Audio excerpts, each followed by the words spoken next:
Okay, so this video is some of my test footage for the Ruko Bwine F7GB2 drone, 4K drone. So this was landing, moving around, shows the gimbal moving a little bit. The gimbal works fairly well. I floated this drone up to the maximum, allowed altitude near a waterfall. We did some recording here. I also did some other videos in full daylight. This was on a cloudy day. Just to note, the full daylight ones did not turn out as well as this. So it seems like the camera or sensor that they're using on this is not going to perform ideally on very bright or very dim days. If you have some nice cloud cover, or maybe morning, afternoon, or morning, evening, it might work a little better. The other thing I noticed pretty quickly is that even very, very minor movements kind of result in a bit of jerk on the video. So once you get going, it can be a smooth video, like you're seeing some of that here. Some of the panning is smooth. But if I try to change direction or try to do like an orbit without using one of the presets or a pre-planned route, even with that, there's a bit more jumping around than I would like.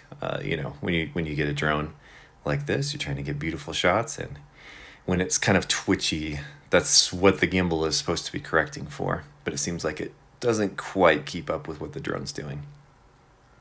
Now, when I was recording this, it was a mildly windy day with maybe just moderate bursts of wind. It wasn't bad. It was normal stuff. I've taken videos with other drones of this same waterfall, same kind of conditions, and they've turned out a little more clear and a lot more smooth. Not that this is bad. As you can see a lot of detail. There's a bit of jumping around there. And I also noticed some like scanning artifacts. By that I mean, you'll notice like from top to bottom, sometimes you'll see a bit of like ripple or warping.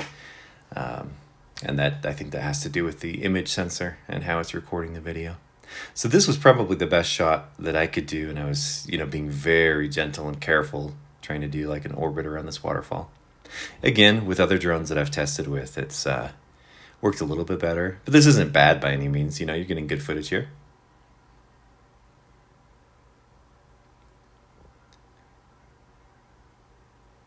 Some other notes: flight time, pretty good. It wasn't getting the full 30 minutes that they were quoting, again, under like mild windy conditions. On perfect days, as long as you're not moving too far, trying to fly too fast, it's probably going to do 20-25 minutes. I was getting, coming back with 30% battery left just to be safe, and I'd probably flown for 15 minutes max. So, but I was also flying up to maximum altitude, and then maybe 300 to 400 yards or meters over to that waterfall. The camera can tilt all the way 90 degrees down, as you can see here, which is kind of a must-have for landing. It really helps to navigate and orient yourself. You can also take some cool top-down shots this way. All right, so as this video wraps up, I'm just bringing it in for a landing, and I showed that process here.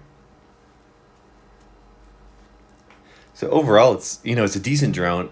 If you've flown drones before, or if it's your first one, it has a beginner mode, so it works pretty well. To see my full thoughts, this is just the test footage, kind of just raw thoughts as I go through this. We'll have our full printed review at the Gadgeteer. I'll have a link in the description below. So go down there for, that full review. But this should give you a decent idea.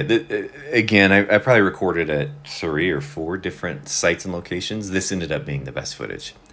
And while it's pretty good, I can notice there's some graininess, some blurriness, and a bit of jumpy movement here and there. But at this price point, it's not bad, and you do get 4K video footage. All right, thanks for watching.